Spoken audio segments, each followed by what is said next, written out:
Há autores que defendem que a literatura, como manifestação artística, recria a realidade a partir da visão de determinado escritor, com base em seus sentimentos, seus pontos de vista e suas técnicas narrativas. A produção literária nasce do olhar, da sensibilidade e do ato criativo de cada artista.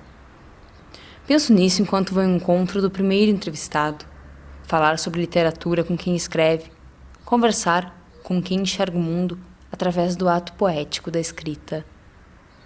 Na verdade, a gente, quando está em condições de escrever, é um estado muito interessante, que é difícil até da gente definir em palavras. Na verdade, a gente se sente elevado, leve.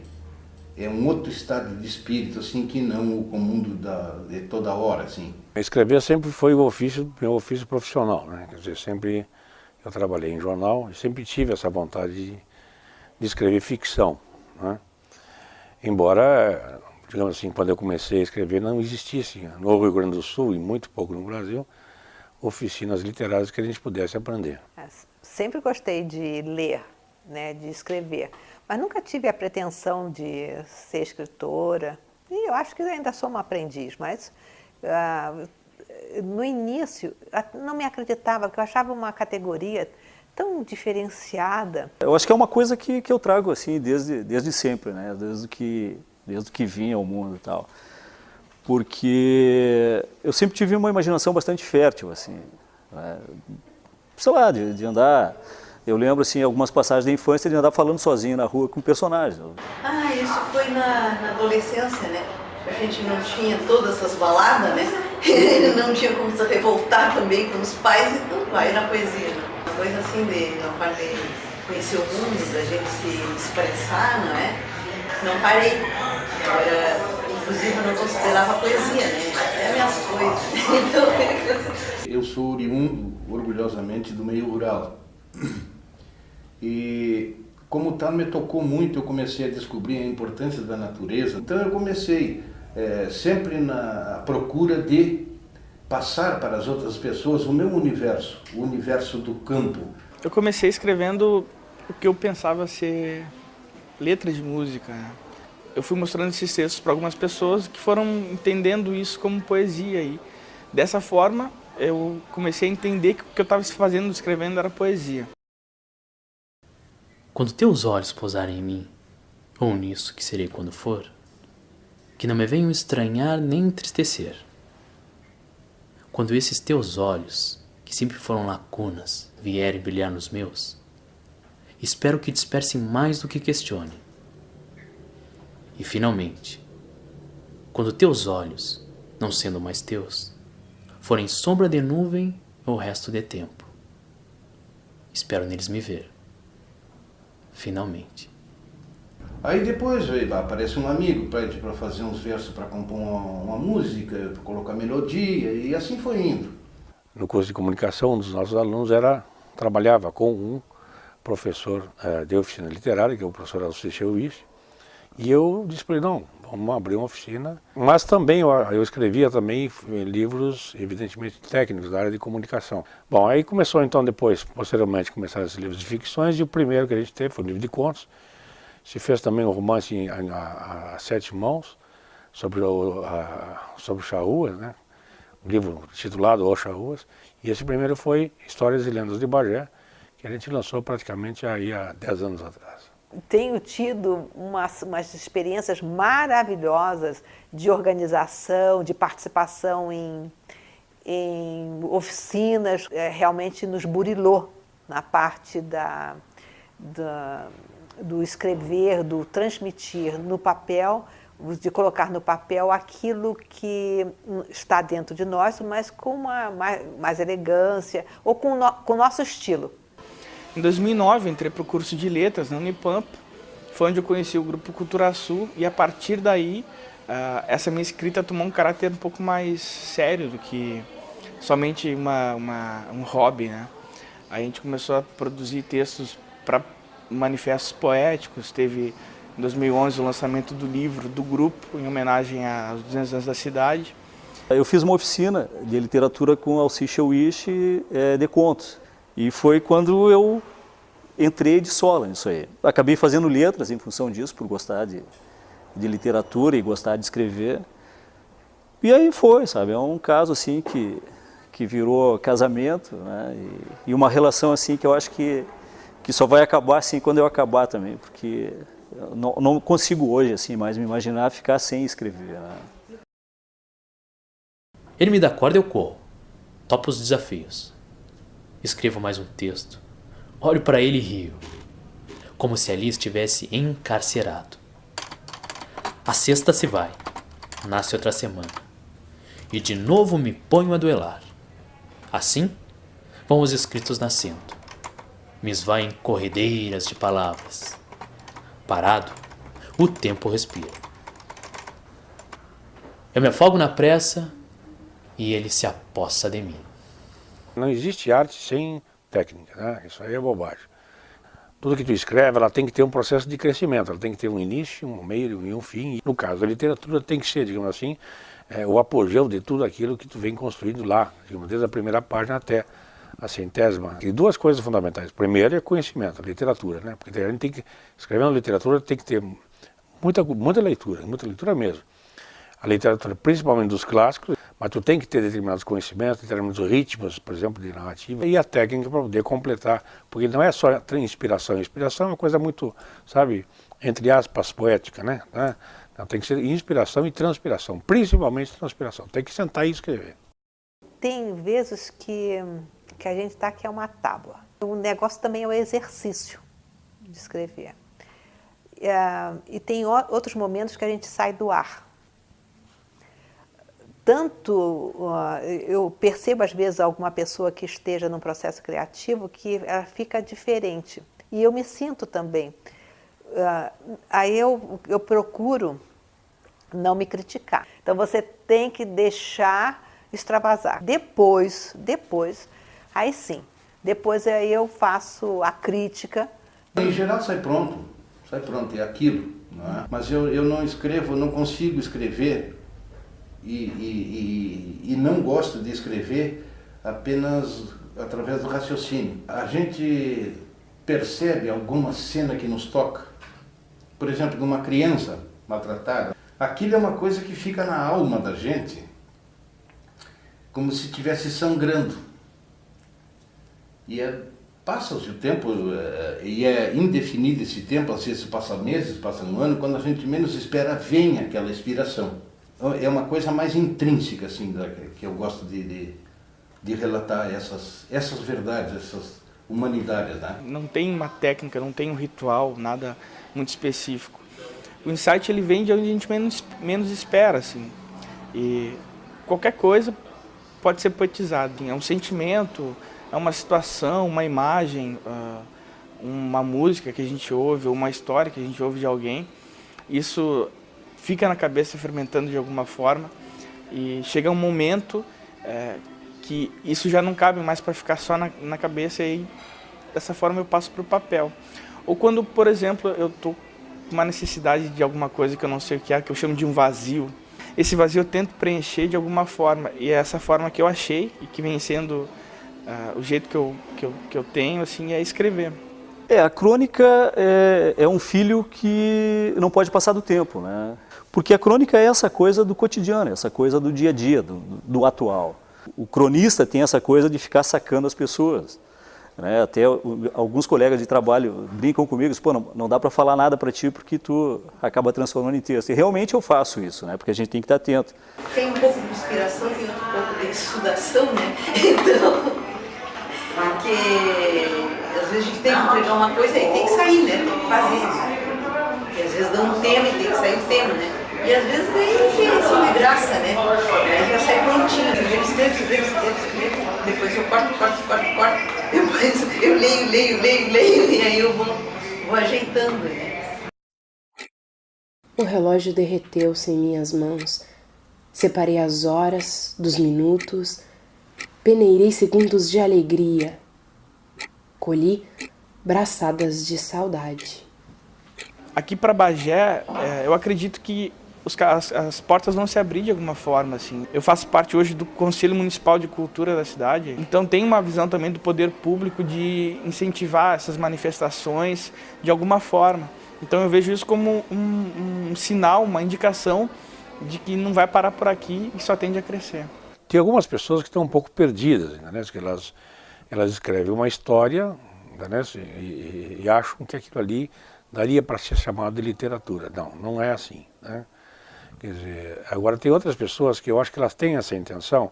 E o problema que eu vejo, primeiro, digamos assim, é a falta, digamos assim, de uma luta conjunta em torno disso aí. Eu não vejo espaço se abrindo assim, eu não vejo, por exemplo, sei lá, algum movimento de pessoas, do comércio, de empresários, enfim, pô, vamos patrocinar um livro para lançar o trabalho, né? Não existe isso. O que eu vejo, algumas escolas, eles lançaram um livro o ano passado. Então tem esses movimentos, mas são coisas muito isoladas. Assim. Agora, o poder público, por exemplo, né, até desculpa assim, se estou mal informado, mas não vejo nenhum movimento assim para incentivar esse pessoal. Concurso literário é uma coisa que há um tempo atrás tinha, muito participei, e eu não vejo isso hoje em dia. Agora está mais com a feira do livro, né, que puxa, tem muita gente, como tu disse, que está escrevendo com a Unipampa que chegou aí, foi meu Rafa, né, vocês mesmos no campo do jornalismo. Tem uns que conseguem um patrocínio desse ou daquele, você tem que correr atrás. Eu adoro, né, fazer pedidos, me dê um patrocínio, etc e tal, porque é muita gente a pedir. Então o número de pessoas que podem patrocinar assim, não é tão grande e elas são muito requisitadas, né? Eu estou vendo, em função desse livro que eu fiz, talvez pelo tamanho e pelos poemas que não são grandes, muitas crianças decoram com facilidade. Eu que não sei decoro minhas poesias, quando eu vi, tinha uma criança de 8 anos falando as minhas poesias. Eu disse, meu Deus, levei até na rádio comigo, porque ela é minha intérprete, fala aí as minhas poesias. Crianças estão despertando também. Se nós visitarmos o Museu Dom Diogo de Souza, por exemplo, nós verificaremos lá a quantidade de obras preciosas escritas e editadas por autores bagenses. Eu penso que é uma obrigação constitucional do poder constituído destinar alguma verba, porque para um município, para um estado, é insignificante. Essa verba é significativa para as pessoas, para os escritores individualmente, em geral. Tem uma coisa que me chama a atenção aqui em Bagé. A qualidade dos antigos escritores, que são um lastro para os novos, né? Pedro Vaine, o Ernesto Vaine, e nós temos o Ramon, o Jaime Brasil, né? O irmão dele, né? O Flávio. Eles fazem coisas belíssimas, belíssimas. O Luiz Coronel, né? Nós temos um lastro. Ruídos. Que ruídos não me deixam dormir. O túnel do vento, as folhas dançando ao relento, a lata rolando no pátio, o apito avisando o ladrão, o batuque do meu coração, as palavras lotando a cabeça, o prêmio que não ganhei. Mosquito tirando rasante, o relógio tic-taqueando, o vizinho num som adoidado, o cachorro ainda acordado, o amor ao lado roncando. A chuva espasmodicamente pingando, a boca do rádio rosnando, a corrida do ouro político. O anúncio tinindo euforia, o sobe mais que desce da inflação. Chega! O principal autor que sempre eu gostei mais foi o Jorge Luiz Borges, que é um escritor de caráter de cunho fantástico, de contos fantásticos. Mas existem outros escritores também, Hemingway é um bom escritor, né? Nós temos no Brasil, por exemplo, tem Machado de Assis, que é um excelente narrador, entendeu? O Érico Veríssimo, que é o melhor aqui do estado. O Pedro Vaine, que a gente fez essa reedição do Lagoa da Música, que eu acho o máximo. O Pablo Neruda, o chileno aquele. A Florbela Espanca, a portuguesa, que é uma mulher super forte e muito muito dinâmica para a época em que ela viveu, né? Ela revolucionou muita coisa, né? E a Gabriela Mistral também tem poesia dela. Cruz de Souza, o Jorge Amado. Tirando também o filho do Érico, em outro estilo completamente diferente, né? Mas um baita malandrão, né? Eu gosto das coisas que ele escreve, aquelas crônicas dele. E o Bandeira, a gente não pode deixar. O Mário Quintana, inclusive o Mário Quintana, eu conheci o Mário Quintana. E nós fomos para Porto Alegre. E eu digo, mas eu não posso sair sem ver o Quintana. Então eu fui lá, vi o Quintana, dele um beijo. Ele ficou todo... Eu digo, continue escrevendo coisa gostosa. Sim, diz ele. Eu tenho um beijinho aqui na bochecha dele, né? Eu fiz isso com o Quintana. Tem um cara, assim, que eu sou muito apaixonado, que é Gabriel Garcia Marques, assim. Saramago é muito legal, eu gosto muito dele. E depois, sei lá, tem George Orwell, Érico Veríssimo, né, para falar da nossa literatura, assim, Jorge Amado, são pessoas assim fantásticas. Por épocas, né? Eu tenho aqueles que tem Antoine Saint-Exupéry, é o que a gente sempre cita. A lembrança é o que nos liga até a infância. E Ernest Hemingway, né? Os poetas, a Cecília Meirelles está sempre do meu lado, né? A primeira vez que eu li um poema dela foi que ela tinha um mosquito escrevinhador. Olha, imagina, um mosquito escrevinhador. Existem clássicos assim. Daqui do Rio Grande do Sul, por exemplo, Antônio Chimango, que é da coleção Província. Da Argentina tem Dom Segundo Sombra, que é um clássico da literatura argentina. Tabaré. E assim são muitas obras. Martim Fierro, que é uma obra que alcançou o mundo, né? Vida dentro, tempo afora. Vida dentro, tempo afora. Vida fora, tempo adentro. Essência núcleo e centro que simboliza o existir. Sonhar, chorar, repartir. Semear o bem e o querer. Plantar para depois colher. Uma saudade a partir. Cada saudade tem nome. Cada nome uma razão. Idioma do coração. Voz rouca para o universo. E assim, matei-o por dentro das horas calmas. Apenas coisas da alma que respingam sobre o verso. Vida dentro, tempo afora.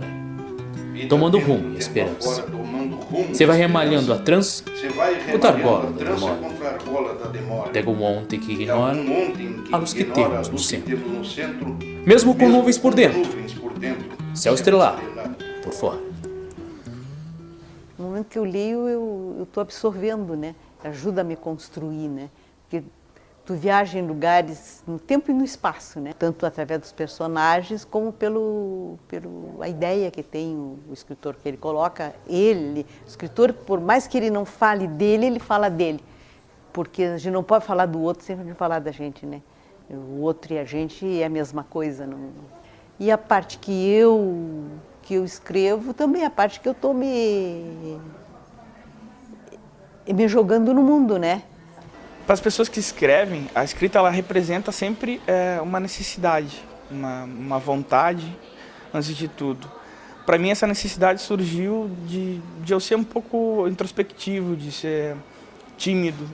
Esse ato de pensar muito, de refletir muito, ele sempre acabou fluindo para a escrita. Então, a literatura hoje, na minha vida, ela ocupa uma parcela grande, assim. O livro é um sábio mudo, que silenciosamente ele nos ensina tudo aquilo que nós quisermos saber. Basta escolher o livro certo que responda às nossas interrogações. Inigualável, não existe nada mais importante assim para que alguém possa alcançar alguma luz, alguma estatura humana assim, a não ser através do livro, que a gente sempre sabe muito pouco, muito pouco. Então a necessidade da gente estar sempre aprendendo, né? Ou pelo menos tentando, que é o que eu faço. Não aprendo, mas eu tento muito. Eu não sei viver sem, né? Quando você pega um livro, você se encontra com o mundo daquele escritor, né? Se tem também a leitura do mundo vista por ele. Então a literatura é algo assim, é a essência da vida. Porque é como se nós estivéssemos entrando na alma das pessoas, né? Vendo particularidades, porque mesmo que seja um conto, um romance, o escritor coloca sempre alguma coisa de seu. E é uma forma de você conhecer, se conhecer também. E você se encontra, há uma convergência em muitos aspectos. Ela é conhecimento, entendeu? Ela te dá, toda vez que tu lê uma obra boa, que tu faz um texto bom, né? Tu cresce, né? Tu parece que tu sente melhor. Ela é justamente, digamos assim, a extravasão, para mim, escrevendo, é a extravasão de um sentimento que a gente tem interior, né? E quando a gente lê, também é a compreensão de muita coisa que tu olha e não enxerga da mesma maneira que o escritor conhece. Mas, de qualquer maneira, sempre alguém tem alguma coisa para te dizer. E tu sempre vai ter alguma coisa para aprender, isso não há dúvida nenhuma. Depois que se foram, apenas uma menina continuou a seu lado. Perguntou-lhe se era verdade o que lhe contavam sobre o cemitério. Dos fantasmas, bruxas e outros seres do imaginário. Principalmente sobre algo em especial, que jamais fora esclarecido. Os grandes chegaram ao cúmulo de considerar a menina louca. Era a única que vira uma luz no cemitério. Com prudência, Carmen perguntou o nome da jovem. Esperança foi a resposta. Enquanto busco respostas para os meus anseios, encontro pessoas que são o mesmo eu. Elas tentam tatear, no claro ou no escuro, palavras certas para designar sentimentos que são comuns a todos. Viver é escrever, escrever é viver. Elas desenham no papel, antes branco, suas imaginações fluidas, concretizam o amor à escrita, estabelecem a linha de partida, mas nunca a de chegada. A vida é uma estrada de palavras. Os escritos vão nascer e crescer e se eternizarão nas páginas e na alma da gente. Não existe lugar certo ou lugar bom para se escrever. É preciso escrever. E só.